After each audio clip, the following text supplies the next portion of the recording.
김현종 청와대 국가안보실 2차장이 지난달 미국을 방문해 차세대 핵추진 잠수함 건조 계획을 설명하고 핵연료 도입을 타진했지만 미국 측이 군수용 핵물질 반출을 금지한 국내법을 이유로 사실상 거부 입장을 밝혔다. 국방부가 2021에서 2025년 국방중기 계획에서 공개한 한국형 핵추진 잠수함 계획은 차질을 빚게 됐다. 지난달 방미 핵잠수함 연료 도입 타진했으나 거부. 핵연료인 20% 전응축 우라늄 독자 생산 플랜 B 추진. 청일각 핵잠 예외 인정 원자력 협정 개정 의견 접근. 청와대 핵심 관계자는 6일 김 차장의 지난달 16에서 20일 방미 당시 미국이 핵잠수함용 핵연료 판매를 거부했다는 언론 보도에 관해 외교, 안보 사안에 대해 확인해드릴 수 없다며 국익에 관한 문제니 신중한 접근을 당부드린다고만 말했다.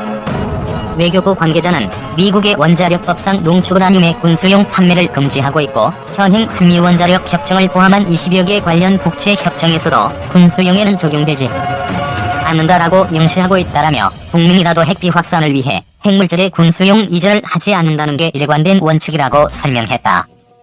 2015년 개정 원자력 협정은 미국의 동의 아래 20%까지 전응축 우라늄을 생산할 수 있는 경로는 마련했다.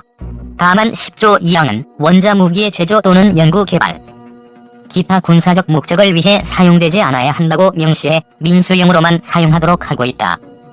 이를 잘 알고 있는 김현종 차장이 실제로는 핵잠수함의 연료인 전응축 우라늄을 독자 생산하는 플랜 B를 목표로 한미원자력 협정 개정과 방위비 분담금 인상 협상을 연계하는 방안을 추진하고 있다는 주장도 나오고 있다. 실제 청와대 일각에선 방미 기간 원자력 협정 개정에 관해 의견 접근이 이루어졌다는 이야기도 나왔다.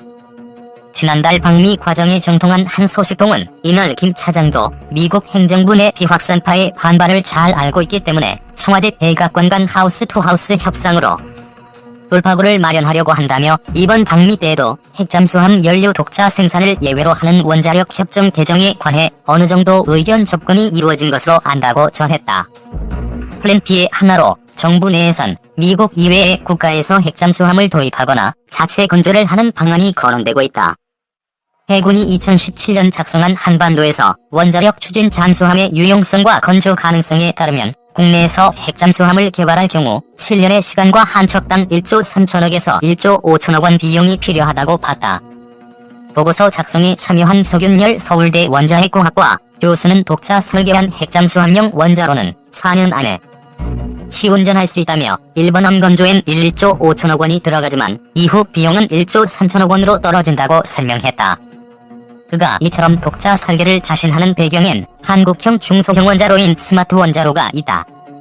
스마트 원자로는 1990년대 러시아 핵잠수함 원자로 제조회사인 OKBM로부터 받은 관련 설계도와 기술 지원을 바탕으로 만들어졌다. 서균열 교수는 또 농축도 20%의 원자로는 30에서 40년간 연료 교체가 필요 없다며 상업용 원자로 수준인 농축도 3.5%의 우라늄 원자로는 최소 10년을 간다고 예상했다. 보고서는 프랑스 핵잠수함인 쉬프랑급 구매를 검토하는 방안도 주문했다. 쉬프랑급은 바라쿠다급이라고도 불리는데 미국과 달리 20% 이하의 전응축 우라늄을 연료로 쓰는 원자로를 탑재한다. 미국 핵잠수함은 90% 이상의 고농축 우라늄을 쓴다. 하지만 결국 한미원자력 협정을 통해 원자력 기술과 원료를 민수용으로만 통제하고 있는 미국이 최대 걸림돌이다. 미국으로선 원자력 협정 개정으로 한국의 예외를 인정하게 되면 일본도 곧바로 핵잠수함 건조에 길을 터주는 것이라서 실제 협정 개정까지 상당 기간이 걸릴 것이라는 전망도 나온다. 김홍균 전 한반도 평화교섭 본부장은 이날 중앙일보에 한국의 핵잠수함 추진을 용인할 경우 동북아 군비 경쟁을 촉발할 수 있어 미국은 이 문제를 단순히 하나의 예외 인정이 아니라 전체 동북아 전략 차원에서 판단할 것이라고 설명했다. 김 전 본부장은 이어 북한과의 비핵화 합의는 물론 동북아 전력 재배치까지 포함한 검토가 끝나야 허용 여부를 결정할 수 있을 것이라고 내다봤다. 박원곤 한동대 국제지역학 교수는 트럼프 대통령이 방위비 분담금 문제에 가장 관심을 갖고 있기 때문에 방위비 분담금 증액과 장기적인 주한미군에 대한 방위 의존도 축소, 중국 군사적 위협 억지 등 한국의 핵잠수함 도입을 설득할 수단은 많다며 트럼프 대통령이 재선에 성공하면 급물살을 탈 수도 있다고 지적했다. 해군력 강화 아닌 핵무장 추진. 그렇다면 해군력 강화에 대한 주변국의 우려만 넘어서면 한국은 핵잠수함을 가질 수 있는 것일까? 핵잠수함은 단순히 제해권의 문제에 불과한 것일까? 전홍축 우라늄을 사용하는 핵잠수함의 경우는 IAEA나 비핵화 선언과 무관하다는 주장은 맞는 얘기일까?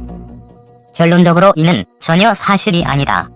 언론 보도는 물론 국방부 해명에서도 아무런 언급이 없었지만 한국의 핵잠수함 추진은 단순한 해군력 강화가 아닌 핵무장 추진으로 해석될 수밖에 없기 때문이다. 무기급 고농축 우라늄이 아닌 이미 우리 원자력 발전소에서 사용하고 있는 저농축 우라늄을 사용하는 경우에도 마찬가지다. 그 열쇠는 군사용 시설의 경우에는 IAEA의 감시를 받지 않도록 되어 있는 현행 확산 금지 협약 체제에 숨어있다. NPT 체제는 기본적으로 모든 당사국들이 핵분열 물질의 출처와 최종 처리에 대해 신고하고 이에 대해 IAEA의 감시를 받도록 의무화하고 있다. 한국의 경우에도 각 원전마다 감시 카메라와 검측 장비를 설치해 이 데이터를 IAEA에 전달한다. 사용이 완료된 연료를 보관하는 시설 역시 IAEA의 감시 범위에 속한다. IAEA가 이처럼 저농축 우라늄이나 사용 후행 연료에 대해 경계를 늦추지 않는 것은 이들을 농축, 재처리하면 핵무기의 원료가 되는 고농축 우라늄이나 플루토늄을 얻을 수 있기 때문이다. 문제는 고농축 우라늄이든 저농축 우라늄이든 군사시설에 사용되는 경우에는 이 같은 감시를 받지 않는다는 사실. 잠수함 역시 당연히 제외된다. 따라서 사용이 끝난 핵연료가 어디로 가는지, 사용 중이던 핵연료를 중간에 반출해 다른 곳에 전용하는지 여부를 IAEA가 확인할 수 없다. 핵비 확산 리뷰 2001년 봄호에 실린 한 논문은 핵잠수함의 사용 후 연료가 어디로 가는지 추적할 수 있는 감시 시스템이 없음을 지적하고 이를 가리켜 NPT 체제의 틈새라고 표현하고 있다.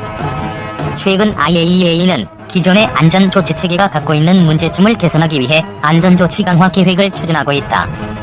신고되지 않은 핵시설에 대해서도 IAEA 사찰관들이 강제적으로 접근할 수 있도록 하는 이 계획은 현재 NPT 당사국들의 승인을 기다리는 상태. 그러나 SSS가 실행돼도 군사시설의 틈새 문제는 그대로 남는다. 앞으로도 상당 기간 동안 핵잠수함이 감시 대상에 포함될 가능성은 없는 것이다. 한국 핵잠수함 보유, 무엇이 문제인가? 일본이 1970년대부터 개발한 원자력선 무츠. 이 사업을 통해 일본은 2만 5천 건에 달하는 관련 데이터를 축적했다. 때문에 한국이 핵잠수함을 보유하면 여기에 사용되는 핵물질은 IAEA의 감시망을 벗어나게 되고 한국은 언제든 핵무기로 만들 수 있는 핵물질 공급 루트를 안정적으로 확보하게 된다. 기술 수준이 열악한 북한은 우라늄 농축 설비나 기술을 마련하는 과정이 쉽지 않지만 수십 년 원자력 운용 경험을 갖고 있는 한국은 핵물질만 있으면 언제든 핵무장이 가능한 기술 수준을 갖고 있다. 결국 한국이 저농축이든 고농축이든 우라늄을 연료로 사용하는 잠수함을 추진한다는 것은 단순한 해군력 강화가 아니라 그대로 핵무장을 추진하겠다는 의사로 해석될 수밖에 없다. 북한의 핵물질 보유량이 얼마인지 알 수 없다는 이유로 북한 핵위기가 일어나듯 한국의 핵잠수함 추진은 남한 핵위기로 비화될 공산이 크다. 이쯤 되면 비핵화 선언은 신경 쓸 거리도 못 된다. 북한의 영변 핵시설을 둘러싸고 벌어졌던 1990년대 이후의 모든 논의는 한국의 핵잠수함을 둘러싸고 그대로 반복될 수 있다. 한국이 대량 살상 무기 개발 의혹 국가 명단에 오르게 되기 때문이다. 일본이나 중국은 물론 미국 입장에서도 핵무장은 동맹 파기를 고려할 만한 사안. UN 안전보장이사회가 한국에 대한 제재를 결의할 수도 있다. 이 경우 한국이 입게 될 정치, 경제, 안보적 손실은 추상이 불가능할 것이다. 선례는 없지만 한국의 경우만 예외적으로 핵잠수함 원자로를 IAEA의 감시하에 둘 수 있지 않을까. 이러한 아이디어는 현실적으로 불가능하다. 그러려면 잠수함 내부에 IAEA의 감시 장비를 설치하고 여기서 나오는 데이터를 IAEA에 전송해야 하므로 잠수함의 활동이 1년 365일 노출될 수밖에 없다. 잠수함의 가장 큰 장점인 은밀성이 사라지게 되는 것이다. 그렇게 되면 굳이 거액을 들여 핵잠수함을 건조할 이유가 없어진다. 핵잠수함의 이러한 근본적인 문제점은 다른 나라를 살펴보면 보다 분명해진다. NPT 핵보유 당사국 5나라 이외에 핵잠수함을 보유하고 있는 나라는 없다. 일본은 재처리 시설까지 갖고 있지만 핵잠수함을 개발할 엄두는 못 내고 있다. 상업용 재처리 시설은 IAEA의 감시를 받지만 잠수함은 그럴 수 없기 때문. 인도, 브라질, 파키스탄, 이스라엘 등 핵잠수함 보유를 추진하는 것으로 알려진 국가들은 모두 NPT 체제 밖에서 핵무장을 시도하고 있거나 이미 근접한 나라들이다. 한국과는 상황이 전혀 다르다. 이 같은 상황 전개를 무시하고 잠수함을 건조한다 해도 문제는 남는다. 연료를 구할 방법이 묘연하기 때문이다.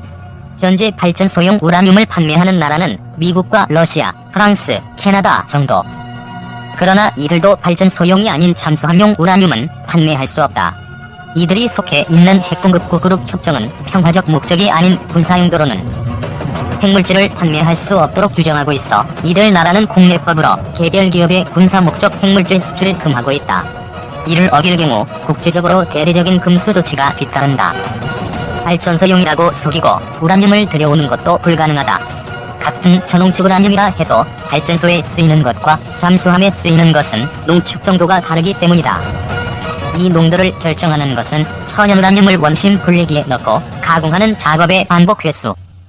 미국과 러시아 핵잠수함이 사용하는 90% 이상의 우라늄은 가공 작업을 대략 40회 이상 반복하면 나오는데 이 작업을 7에서 8회 정도에서 중단한 것이 3에서 5% 전홍축 우라늄이다.